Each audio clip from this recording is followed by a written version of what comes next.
خالق حقیق کا ہم شکریہ ادا کرتے ہیں سب سے پہلے. اس کے بعد تمام مہمان اعظام اور اساتذہ کرام اور تمام احباب اور دوستوں کا شکریہ ادا کرتا ہوں کہ آپ لوگوں نے اس پروگرام کو کرنے میں ہمارا ساتھ دیا اور تعاون کیا. یقیناً یہ پروگرام ایک آدمی کے سوچنے اور ایک آدمی کی کوشش سے نہیں ہو پاتا. اگر آپ ساتھ نہ دیتے، ہماری ہمت افزائی نہ کرتے تو مشکل تھا کہ ہم اکیلے پروگرام کر پاتے.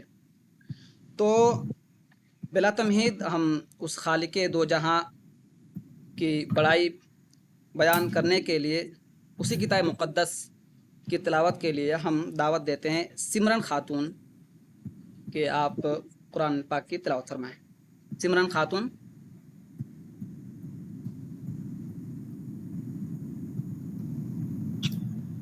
سمرن میری آواز جا رہی ہے؟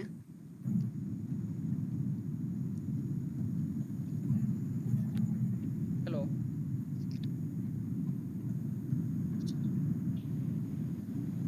سمرن آپ نے جوائن کیا ہے؟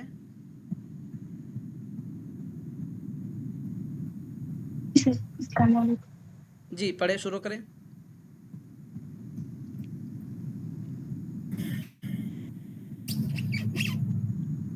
جی سمرن شروع کریں. سر معذرت سے آتی ہوں، نیٹ ورک ایشو ہو گیا. اچھا ٹھیک، چلیے میں خود تلاوت کرتا ہوں. تلاوت کے ذریعے ہم پروگرام کا آغاز کرتے ہیں. اعوذ باللہ من الشیطان الرجیم، بسم اللہ الرحمن الرحیم. قل هو اللہ احد اللہ الصمد لم یلد ولم یولد ولم یکن له کفوا احد. صدق اللہ العظیم. شاید اسی سورہ عظیم کا ترجمہ کرتے ہوئے احمد ندیم قاسمی نے ایک شعر کہا تھا کہ اگر نجوم میں تو ہے تو چاند میں ہے کون، اگر نجوم میں تو ہے تو چاند میں ہے کون، تیرے جمال کی تقسیم ہو نہیں سکتی. ازل ابد کا تصور فقط تصور ہے، ازل ابد کا تصور فقط تصور ہے، تیرے وجود کی تقویم ہو نہیں سکتی.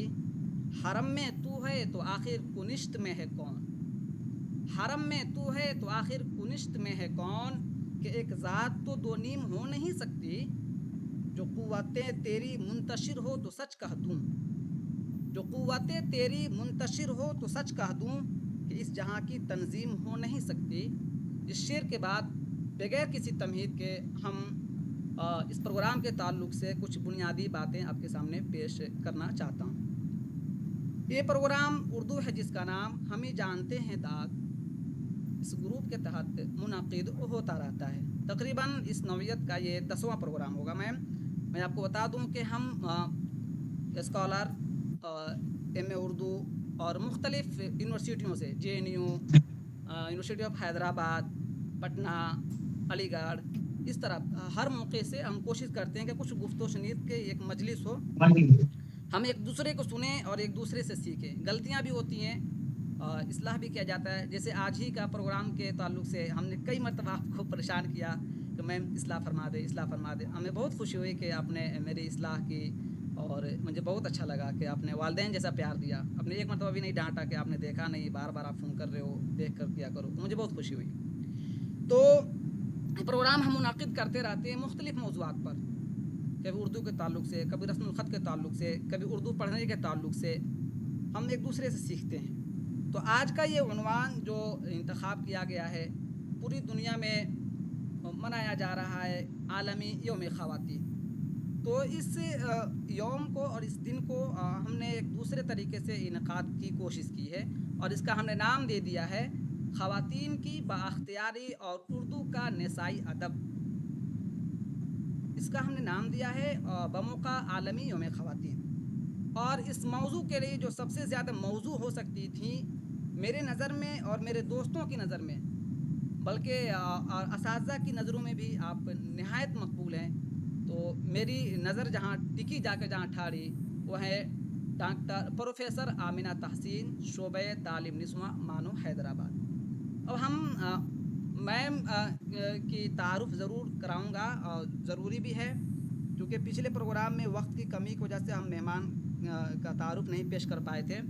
ہم سامعین سے اجازت چاہتے ہوئے کہ ہم میم کا پہلے تعارف جان لیں کہ میم کی کیا خدمات ہیں اور ہم نے میم کا انتخاب کیوں کیا. یقیناً یہ انتخاب قابل رشک ہوگا. ہم میم کا تعارف کراتے ہیں. پروفیسر آمنہ تحسین جو ہم سب کے سامنے ہیں، آپ کا تعلق شہر حیدرآباد سے ہے. آپ نے عثمانیہ یونیورسٹی سے ایم اے کیا اور یونیورسٹی آف حیدرآباد سے ایم فل اور پی ایچ ڈی کی ڈگری حاصل کی. ایم فل میں آپ نے نمایاں تحقیق پیش کرنے کی عوض میں آپ نے گولڈ میڈل حاصل کیا. گیان پیٹھ ایوارڈ آپ کو دیا گیا، آپ کو نوازا گیا. میم یعنی پروفیسر آمنہ تحسین کا تعلق درس و تدریس کا طویل تجربہ رکھتی ہیں. ویسے تو انہوں نے اسکول اور کالج کی سطح پر اپنی خدمت انجام دی، لیکن تقریباً 20 سال سے بلکہ 21 سال سے 2004 سے شعبہ تعلیم نسواں مولانا آزاد نیشنل اردو یونیورسٹی حیدرآباد سے وابستہ ہے. اس شعبے کے تحت مضمون مطالعات نسواں کی تدریس کے ساتھ ساتھ تحقیقی نگراں کی خدمت انجام دے رہی ہیں. پروفیسر آمنہ تحسین کی زیر نگرانی کئی ریسرچ اسکالر نے ایم فل اور پی ایچ ڈی مطالعات نسواں کی تکمیل کی اور سند حاصل کی. پروفیسر آمنہ تحسین مطالعہ و تحقیق کے میدان میں دکن کی تاریخ و تہذیب، اردو کا نسائی ادب، تانیسی تحقیق و تنقید، مسلم خواتین کی تاریخ، مطالعات نسواں، صنف اور سماج کے علاوہ خواتین کے تعلیمی، سماجی اور معاشی مسائل پر خاص توجہ شامل ہے. ان موضوعات پر ان کی آپ کی متعدد کتابیں و مقالات شائع ہوئے ہیں. ان کتابوں کا نام میں آپ کے سامنے لینا چاہتا ہوں تاکہ ہم سب کے لیے فائدہ اٹھانا آسان ہو جائے. قابل ذکر کتاب مطالعات نسواں سن 2008 میں شائع ہو چکی ہے. حیدرآباد میں اردو ادب کی تحقیق سن 2010 میں شائع ہو چکی ہے. تانیسی فکر کی جہاد سن 2012 میں شائع ہو چکی ہے. مین اسٹریم آف مسلم وومن سن 2015 میں شائع ہو چکی ہے. حیدرآباد میں اردو کا نسائی ادب سن 2017 میں شائع ہو چکی ہے. سماج اور صنفی تصورات ادب کے آئینے میں سن 2019 میں شائع ہو چکی ہے. رقیہ سخاوت حسین سلطانہ کا خواب تعارف و تانیسی تجزیہ سن 2024 میں شائع ہو چکی ہے. اور حق تو یہ ہے سن 1994 میں شائع ہو چکی ہے. اس خدمات کے عوض آپ کو کیا کچھ ملا ہے اس کا بھی ذکر کرنا میں مناسب سمجھتا ہوں. بہت طویل نہ کر کے مختصر کر دیں مظفر عالم، مختصر سے تعارف دیجیے، بس کافی ہے. میں آمنہ تحسین. میم 1 منٹ پھر موقع نہ ملے شاید، ہمیں جاننا بھی ضروری ہے. جی اس کے علاوہ میم کی اور کتابیں، پروفیسر آمنہ تحسین کی مزید 2 کتابیں ابھی گل سرسبد اور ہندوستان میں مسلم خواتین کا موقف تحقیق و تجزیہ جلد منظر عام پر آنے والی ہے. اور آپ کو جو انعامات سے نوازے گئے ہیں ان انعامات کا ذکر بھی ضروری ہے. محمد علی جوہر ایوارڈ 2024 میں آپ کو نوازا گیا ہے. تلنگانہ اردو اکیڈمی ادبی ایوارڈ سن 2019 میں آپ کو دیا گیا ہے. علم بردار اردو ایوارڈ سن 2019 میں آپ کو دیا گیا ہے. فخر نسواں اور اسی طرح آندھرا پردیش اردو اکیڈمی ادبی ایوارڈ، آندھرا پردیش اردو اکیڈمی ادبی ایوارڈ مطالعات نسواں پر آپ کو دیا گیا ہے. بیسٹ ٹیچر ایوارڈ دیا گیا اور اس طرح درجنوں انعامات سے آپ کو نوازے گئے ہیں. ان تمام تعریفات کے ساتھ میم ہم آپ کا بے حد شکر گزار ہیں کہ رمضان المبارک جیسے پاک اور مقدس اور ساتھ ہی ساتھ کام و کاج والا مہینہ بھی ہے اور ہم نے آپ کو یاد کیا اور آپ نے بلا جھجک آپ نے کہا کہ ہم اس کے لیے تیار ہیں، آپ تیاری کرو. تو اس کے لیے ہم بے حد آپ کا شکریہ ادا کرتے ہیں. اقبال کا ایک شعر کے ساتھ ہم پروگرام کو آگے بڑھائیں گے. وجود زن سے ہے تصویر کائنات میں رنگ، وجود زن سے ہے تصویر کائنات میں رنگ، اسی کے ساز سے ہے زندگی کا سوز درون.